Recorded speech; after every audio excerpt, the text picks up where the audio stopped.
ना उन्होंने आपका जाति पूछी, ना उन्होंने आपका गृह जनपद पूछा, ना उन्होंने कोई आपकी जगह पूछी कहाँ के रहने। उन्होंने केवल पूछा कि आपका धर्म क्या है और उन्होंने गोली मार दी।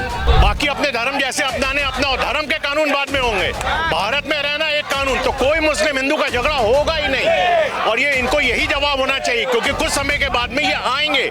जो डेवलपमेंट हमारा देख रहे हैं, इनकी पब्लिक ही हमारे संग वापस आएगी। इतना बड़ा हमला हुआ है पहलगाम में, तो आपको क्या लगता है कि ये एक राजनीति थी, एक साजिश थी, या फिर ये अंदरूनी कोई संगठन है जो कि उन लोगों की साजिशों में इन्वॉल्व भी है और साथ में बाहर भी? इतना बड़ा सुरक्षा बल होने के बावजूद वहाँ पर कोई सुरक्षा बल मौजूद नहीं था। ऐसी घटना है कि इसका मुंह तोड़ जवाब, गोली की भाषा वो गोली होती है, बोली की भाषा बोली होती है। निश्चित तौर पे हमारे रक्षा मंत्री जी का और अमित शाह जी का और मोदी जी का बयान है कि हम बदला लेंगे और करारा बदला लेंगे। और जो मुनीर ने बोला है 16 तारीख को, अगर आप समझे उस चीज को, उसने बोला दो थ्योरी, उसमें साफ बोला उसने, हिंदू हमसे निम्न है।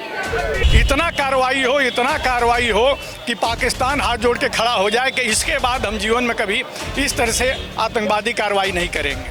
अब जो दो मुँहा सांप बन के लोग जो बैठे हुए हैं राजनीति में, ये सब उनकी करते धरती है। बहन की आंखें नम, यह कैसा संघार, यह कैसा धर्म। विधायक ने अभी कुछ दिन पहले बोला था कि जो टूरिस्ट आ रहे हैं हमारे की संस्कृति खराब कर रहे हैं। ये स्टेटमेंट है, तो ये स्टेटमेंट बताता है कि अंदर कुछ ना गड़बड़ है। 22 अप्रैल 2025 को पहलगाम कश्मीर में लगातार आतंकवाद की घटनाएं सामने आ रही हैं। 26 से 27 लोगों की मौत हो चुकी है और लोगों के धर्म पूछकर उन पर गोली चलाई गई है। आज इसी मौके पर हम लोग लखनऊ के मनोज पांडे चौक चौराहे पर हैं। लोग यहाँ इकट्ठा हुए हैं, लोगों में आक्रोश है। तो चलिए उनसे बात करते हैं कि इस घटना को वो किस नजरिए से देखते हैं। पर्यटकों को निशाना बनाकर इस बार आम जनता के ऊपर हमला किया गया है, तो आज का यूथ इसको कैसे देख रहा है? आज का यूथ समझ ही नहीं पा रहा है कि ये घटना क्यों हो रही है। ये घटना इसलिए हो रही है कि जो मानवाधिकार की लिए रोडों पर निकल जाते थे, मानवाधिकार की बात के लिए छोटी छोटी सी बात पर कैंडल पार्टी वाले वो लोग आज किस बिल में छुपे हैं। मैं देखना चाहता हूँ किस बिल में छुपे हैं। जेएनयू जैसे कैंपस में भारत तेरे टुकड़े होंगे इंशाल्लाह इंशाल्लाह के नारे लगाने वाले आज किस बिल में घुसे हैं। सेक्युलरिज्म की बात कहने वाले लोग आज किस बिल में घुसे हैं, नहीं दिखेंगे। और वहाँ ना उन्होंने आपका जाति पूछी, ना उन्होंने आपका गृह जनपद पूछा, ना उन्होंने कोई आपकी जगह पूछी कहाँ के रहने। उन्होंने केवल पूछा कि आपका धर्म क्या है और उन्होंने गोली मार दी। मतलब हिंदू इतना कमजोर है, बहुसंख्यक होकर भी इतना कमजोर है कि उसके ऊपर लगातार आप हमला करते रहेंगे। तो मेरा यही कहने का मतलब है कि जो ये वामपंथी कीड़े हैं जो छोटी छोटी सी बातों पर रोडों पर निकल जाते हैं, सेक्युलरिज्म का रोना रोते हैं, वो आज क्यों रोडों पर नहीं निकल रहे हैं? क्या उनके मन में संवेदनाएं नहीं है क्या? क्या आपको लगता है कि कश्मीरी इसमें इन्वॉल्व है? देखिए, लोकल कश्मीरी इसमें से बच्चे इन्वॉल्व हैं। और आपने 16 का जो मुनीर जो वहाँ के जनरल है उसने ये बोला था कि हमारा जो नेशन डिवाइड हुआ वो टू थ्योरी पे हुआ है, मुस्लिम और हिंदू की। पर हमारे यहाँ इन्होंने हिंदुस्तान ने सेकुलर करा है अपने देश को, तो हम हर चीज सेकुलर बोलते हैं। यूजीसी के लिए बात मैं कहता हूँ, यूजीसी हटा दो। सिर्फ एक काम करो कि भारत के अंदर सिर्फ भारत का कानून नाम दे दो उसका, कि भारत में रहने का एक कानून होगा जो सबके लिए सामान्य होगा, चाहे वो शादी हो चाहे वो रहने का तरीका हो। बाकी अपने धर्म जैसे अपनाने अपना, धर्म के कानून बाद में होंगे। भारत में रहना एक कानून, तो कोई मुस्लिम हिंदू का झगड़ा होगा ही नहीं। और ये इनको यही जवाब होना चाहिए, क्योंकि कुछ समय के बाद में ये आएंगे। जो डेवलपमेंट हमारा देख रहे हैं, इनकी पब्लिक ही हमारे संग वापस आएगी। तो उसके लिए पहले जरूरी है कि हमारे यहाँ भारत कानून होना चाहिए। नाम सिंपल रखिए जिससे लोगों को समझ में आए। और जो मुनीर ने बोला है 16 तारीख को, अगर आप समझे उस चीज को, उसने बोला दो थ्योरी, उसमें साफ बोला उसने, हिंदू हमसे निम्न है। हाँ, मोदी जी अपने सऊदी अरब के दौरे पर थे, तो आपको क्या लगता है कि इसी वजह से उनका जो प्लान था उसको चौपट करने के लिए, या फिर इसकी कोई राजनीति पाकिस्तानी या कश्मीरी मिलकर?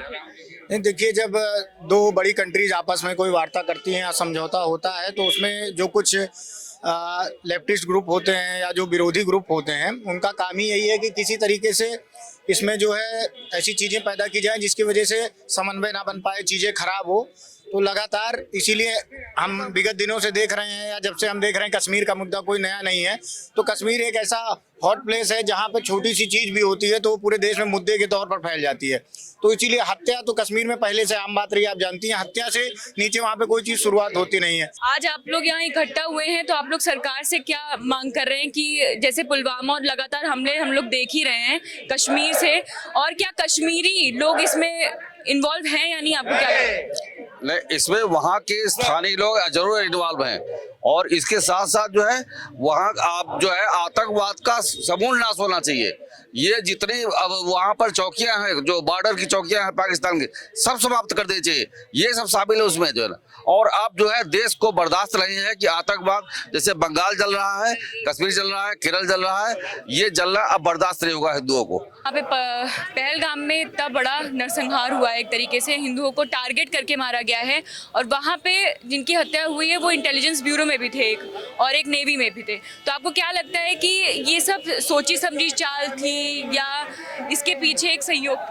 मैम, इसके पीछे अलगाववादी ताकतें हैं। वो ताकतें हैं जिनको 370 हटने पर कश्मीर का अमन चैन पसंद नहीं आया। पिछले जिस तरीके से लाल चौक पे आना जाना, डल झील पे आना जाना, पहलगाम हो चाहे गुलमर्ग हो, सोनमर्ग हो, देशी और विदेशी पर्यटक आने जाने लगे, वहाँ रोजगार उत्पन्न होने लगा, और वहाँ के जो कश्मीरी लोगों को जो गुमराह किया गया, वो गुमराहत उनकी दूर हुई। उनको लगा कि नहीं, हम लोग मोदी जी के द्वारा जो कार्य किया गया सही किया गया है। तो ये पाकिस्तान के और तथाकथित वो शक्तियाँ इसके पीछे जो अलगाववाद चाहते हैं, देश को विखंडित करना चाहती हैं, और ये घटना निंदनीय है। और निंदनीय नहीं, ऐसी घटना है कि इसका मुंह तोड़ जवाब गोली की भाषा गोली होती है, बोली की भाषा बोली होती है। निश्चित तौर पे हमारे रक्षा मंत्री जी का, अमित शाह जी का और मोदी जी का बयान है कि हम बदला लेंगे और करारा बदला लेंगे। आपको क्या लगता है अब एक साथ सारे देशों को आना चाहिए और एक साथ उन पर पाकिस्तान के खिलाफ कार्रवाई करनी चाहिए?